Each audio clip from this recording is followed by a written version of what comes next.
So our next topic is horizontal circles. Just to recap, we did bank curves in our last video. You can see the equations here on the screen. When we're taking a look at bank curves, what we're looking at is the fact that the car, if going too fast, will go up the incline, and if the car is going too slow, it'll go down the incline. And these equations give the maximum speed and the minimum speed for going up and down the incline. When we're looking at these equations, again, there are a variety of scenarios. We could have a small radius. We could have a different banked angle. We could have different coefficients of friction. And this universal equation gives us those values.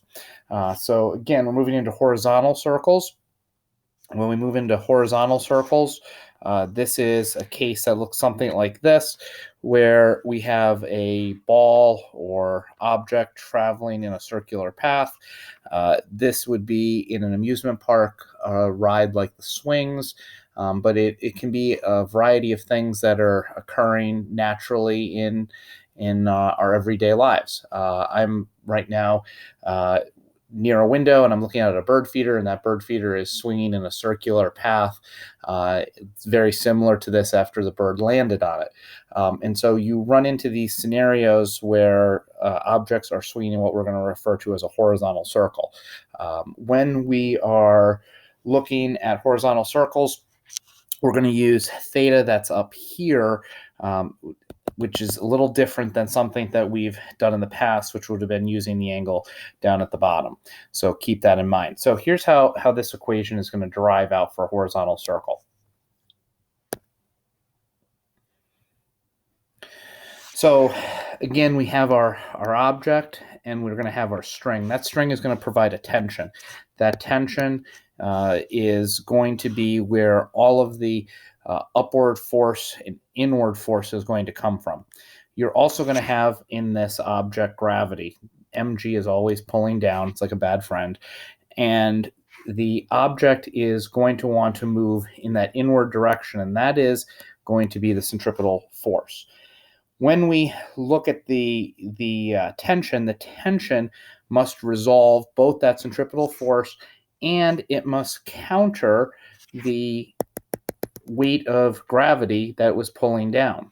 And so when you can see here a triangle, and again, we're using this angle up here.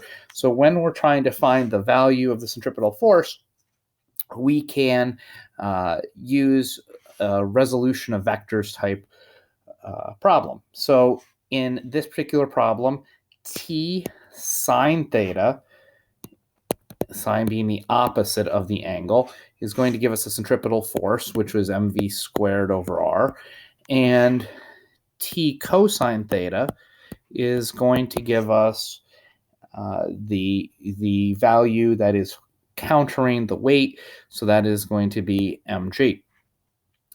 Looking, you can see that we have tension in both equations, so we could do a substitution here and figure out what the relationship is between velocity and the radius and the angle in terms of what angle the object will swing out to, depending on the speed and the length of the string that is holding it.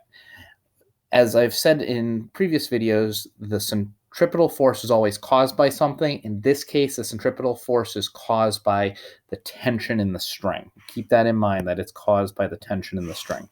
So to do the substitution, I'm going to solve for t here, and that means that I will have t is equal to mg divided by cosine theta. That equation, I am going to substitute back in to the first equation. And when I do that, you end up with something like mg cosine theta, that was the value here, times the sine of theta, because again, we're substituting it into this equation up here, is equal to mv squared over r. This simplifies down with the m's canceling out. The m's are going to cancel out on this. Put a little red line there. And sine over cosine is tangent. So this equation becomes g tangent theta is equal to v squared over r, or what we can see when we solve this for v like we did the previous equations, v is equal to the square root of gr tangent theta. That value of that equation, I should say, again, shows us a relationship between the radius of the string and the angle created at a specific velocity. So there's your equation for the velocity of a horizontal circle. When we go back to our notes and we scroll, we can see that's exactly the equation that is in the notes as well. The next thing we'll be talking about is vertical circles. I hope everyone is doing well, and we will be able to take a look at that in a few minutes.